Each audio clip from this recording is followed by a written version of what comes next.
कैसे हो आप सभी लोग। स्वागत है आपका मेरे आज के ब्लॉग पे। मैं सोना डंगवाल जोशी आ चुकी हूँ अपने दूसरे ब्लॉग के साथ। पहले ब्लॉग में आपने मुझे बहुत ज़्यादा प्यार और सपोर्ट करा था। आशा रखती हूँ कि आज के ब्लॉग को भी आप इतना ही प्यार दोगे।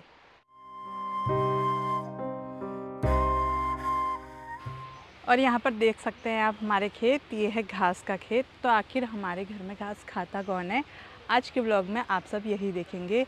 आखिर हमारे कितने जानवर हैं, आज मैं आपको ये सब बताऊंगी। यहाँ पर आ चुकी है यशस्वी। यशस्वी सबको हाय बोलो। कैसे हो बोलो।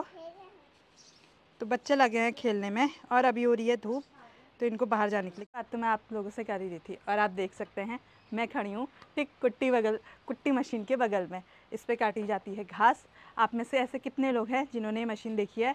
मैंने तो शादी के बाद ही यहाँ की ये मशीन देखी थी। स्वागत है आप सबका दोबारा से मेरे आज के गोट पे, यानी मेरी गौशाला में। आइए मिलिए मेरी प्यारी सी गाय काजल के साथ। ये है मेरी काजल। और काजल ने फैला रखा है यहाँ गोबर, जो मैंने करना है अभी साफ। देते हैं यहाँ पर गौशाला की सफाई, क्योंकि भाई जानवर पाले तो सफाई भी रखनी ही पड़ती है। तो यह है कुछ सफाई का तरीका। यहाँ हाथों से नहीं करना पड़ता, फावड़े की मदद से गोबर साफ हो जाता है। अब मैं जा रही हूँ गोबर लेके। तो देखिए मैं गोबर फेंकती कहाँ हूँ। और यहाँ मिल गया है तोताओं का खाया हुआ आम। तो आप देख सकते हैं आम भी जो हैं पूरे पक ही गए हैं लगभग।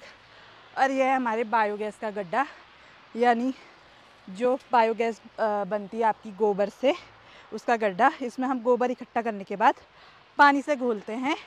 जो आप पाइप देख रहे हैं, इस पाइप के थ्रू जो गैस है वो हमारे किचन में आती है। और काजल को ना खुजलाना ऐसे गले पे बहुत ही ज़्यादा पसंद है। अगर मैं यहाँ पे थोड़ी देर और खड़ी होंगी तो अपनी मुंडी ही दे देती है। ये है काजल और ये रही इसकी बेटी लवली। तो आप लोग बताइए लवली की उम्र कितनी होगी। ये रहे हमारे द्वारपालक कालू। भाई मुझे तो लगता है इससे काफ़ी ज़्यादा डर, क्योंकि ये व्यवस्था काजल और लवली के खाने के लिए भूसा और ये है घास। और अभी मैंने आपको दिखाया था घास खेतों में कैसी हो रही है, क्योंकि वो कर दी है सांडों ने पूरी नष्ट। रात को आते हैं और सब चर के चले जाते हैं। तो काजल के खाने के लिए हरी घास इतनी रही है। और यहाँ पर रहा है हमारा दाने का कट्टा। ये है कपिला पशु आहार, जिसका ऐड भी आता है। ये भी मैंने शादी के बाद यहीं आके देखा पहली बार।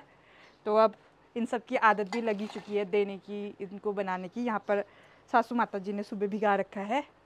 और अभी मैं आपको दिखाऊंगी काजल का दूध लगा के, क्योंकि हो गया है काजल के दूध लगाने का टाइम।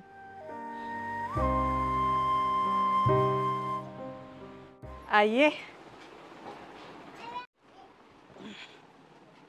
तो एक एक टब देते हैं इन्हें भूसा, और साथ में देंगे थोड़ी थोड़ी हरी घास।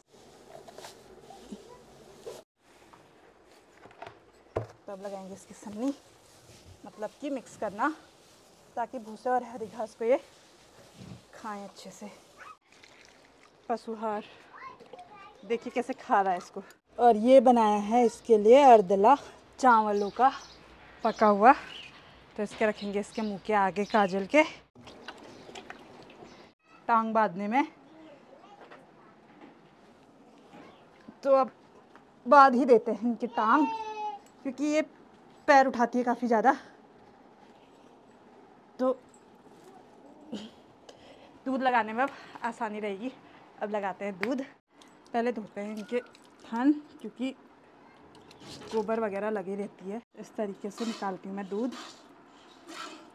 और दूध निकालना भी मैंने शादी के बाद यहीं आके सीखा, क्योंकि मेरे मायके में गाय वगैरह है नहीं।